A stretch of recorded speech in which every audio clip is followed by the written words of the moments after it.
Hello and welcome to this repair tutorial, and today we're going to look at a Cambridge Azur, and the model number is 640A, and this is the version 1. In terms of general specifications, power output is 65 watts into 8 ohms, but this increases up to 100 watts with 4 ohm speakers. Frequency response is 5 Hz to 50 kHz, and total harmonic distortion comes in at 0.005%. And then for your line inputs, it's supporting auxiliary CD, DVD, AV and tape, and you also have a preamplifier output. Dimensions, width, depth and height is 430 by 320 by 100, and the weight is 7 kilograms. When the amplifier is provided new, it will come with a remote control, and that enables you to operate the volume control, to switch the amplifier out of standby mode, and then select any of the inputs. Just be aware as well that there's no rear mains power switch, unlike the version 2, so the amplifier is permanently powered. You can also have a second set of speakers connected, and again you can select these via the front fascia to select speaker set B. Now what I'm showing you here is the top cover plate removed from the amplifier, and you can see that there is an extensive heavy layer of dust.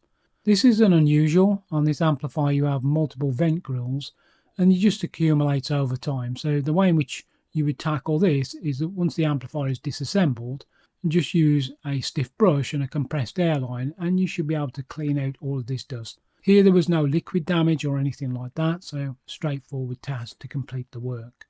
Now the strip down of this amplifier just takes a reasonable amount of time. The two side plates here have been removed, and also the rear cover plate as well. Just make sure that you've got some form of receptacle to ensure that you don't lose any of the screws. And just be aware as well, if you're going to lift up the board which is kind of in the centre, which is the main amplifier board, there's also fixing screws. And then what was interesting was that I found the mains power transformer was loose. So this is the toroidal, and on the top there's some thread seal which is red, and it's just a case of taking a Phillips number 2 screwdriver underneath, and then here I just use an adjustable spanner, lock it back into position, and then I just applied some additional thread seal. Now, the first area to focus on, because of the age of this amplifier being a version 1, is this relay here. So the relay is the black device which is next to the fuse holder, and this is the power startup relay. So you can imagine during the life of the amplifier how many times this relay operates, and what you find is that the contacts become worn and oxidized. It's exactly the same relay, and I'll put the part number, which you can see here, in the description for the video. The relay is used also for the speaker protection. So here it's a case that you have to cut off the rear cable ties to release the cables, and then what you have on that board are just some PCB pillars, and you just squeeze them and then you can lift the circuit board up. Once the relay was replaced, just take some additional time just to make sure that you've got no dry solder joints. And what you'll see, and I'll show you this in a moment on some of the other photographs, during manufacture, it's quite sparse on the amount of solder which is used, and also I don't know why they do this, but they were like cutting the component leads off very, very close to the circuit board. So there's not that much solder which is holding some of these connections in place. So just take the opportunity to reflow any or resolder any if you see them. And then here, this is the speaker protection board, and again there is the black relay that you see here, the Massuse type, and this has been replaced. You can get issues with intermittent sound loss on all amplifiers that use speaker protection relays, just purely because of age and the switching, because they become oxidized and then worn. So they are replaced, and again we just check to make sure that the solder joints are good, and we just resolder. And then here what I'm showing you is that this is the input stroke tone control board, and what I'm looking for here again are dry solder joints. And then if we zoom in, what I'm highlighting here are dry solder joints. So the circle, which is the red one, that's showing you a dry joint, and what you can see is that there is cracking around the solder connection and the component lead coming through. The yellow one is where they've cut it extremely close to the circuit board. So again, what I do here is I just desolder it, and then I apply brand new solder. What you found with this amplifier was there was extensive dry joints on all of the circuit board. Now you kind of find some on this series of amplifier, but for this unit it seemed to be extensive. And then what was really interesting, and I've never seen this on any of these Cambridge amplifiers before, there was no brown glue. And the number one failure for all of these amplifiers is that on the top of the main amplifier board, they would use some glue which was around the electrolytic capacitors to provide additional mechanical strength, and it would coat resistors and cause them to fail. None at all in this amplifier. So either that person had the day off, or maybe they just stopped using it around that time period.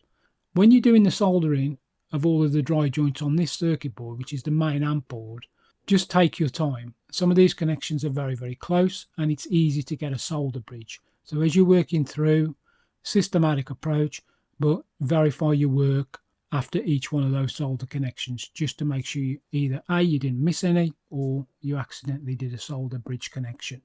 So once that board was then re-soldered up, what I'm showing here is the standby button. So this is the power on button. I've drawn a circle around it.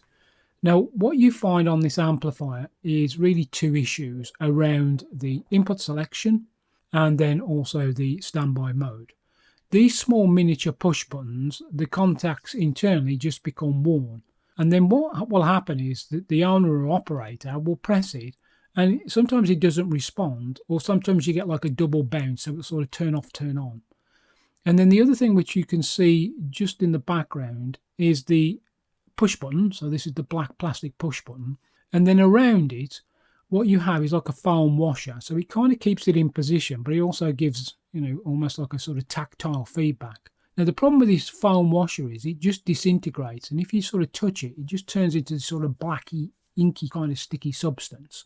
But you need to replace them, because if you don't, then the push buttons kind of just sort of rattle around, and that's not what you want. So what I've done here is I've replaced the standby push button, and then you'll see in a moment, because I've removed all of the input selection push buttons just to show you these foam washers. I've then put a brand new foam washer in as well. So that makes sure that when the operator or the owner is operating the amplifier, it's very positive, good tactile feedback, and you have the longevity back, and you're not going to get intermittent standby operation. And then here, what this board is, this is the circuit board which is housing the microcontroller. So that IC, the larger one with the white label with V1.5, is the microcontroller. Just above there you can see there's a blue component, so that is used for the clock frequency for the micro. And then what I've done is I've just drawn a circle around all of the input selection push buttons. Commonly on this, when I was testing it, I found that the CD one was the most sort of intermittent, but rather than just replace that one, I just replace all of them. And then here what you can see, these are all of the individual plastic push buttons, and you can see these foam washers. As I said, you just got to peel it all off, clean it up, and then pop some new washers in. The next thing remaining here is just to do the alignment of the amplifier. So what I show here is an extract from the service manual, and you can see that this is the left channel. And what I need to do is I need to reset the bias setting back to 13 millivolts for each one of the channels. The good thing with this amplifier is that they have a 10-turn multi-preset. And that's good because it enables you to set the bias more precisely rather than a single turn preset. And for this amplifier, I don't have to, for example, connect across two of the terminals of the Darlington output SAP devices here. I'm just connecting across one of the resistors, which is on the emitter connection of the transistor. And if I show you this photograph, you can see the multimeter is connected across that resistor. And I'm just looking then just to measure the current millivolts. So when the amplifier comes out of standby mode, I'll probably leave it for about 10 to 15 minutes just to stabilize. And then what you can see here is that it was slightly high. So it's coming in at 14.77 millivolts. So not drastic, but it did require adjustment. So you adjust the preset until you then read the value here. So you can see it's 12.99 and it just ticked to 13 millivolts. So I knew that the alignment was then correct on that channel. And then of course what you do is you repeat exactly the same task. And then here on the next channel, you can see that it was higher. So it's 15.18 millivolts. Again, not excessive. It's not going to overdrive the amplifier. Just drifts over time. And then we just do the realignment, then just to bring it back to just above 13 millivolts or 13 millivolts there and then. And then here what we're showing you is the amplifier completely cleaned up. So you can see that there's no longer any dust. The toroidal's been fixed back in place and aligned. and we did all of the other work that I mentioned a moment ago. And the only thing then to do is to pop the amplifier on test. So here you can see all of the components that have been removed. So there's your push buttons, and then also your Massuse relays as well, which are ME-11. And then once the amplifier is placed into test mode, it will probably run for about 4 hours, just to make sure that everything is performing well. Also remember that you need to clean the user controls with De-Oxit D5.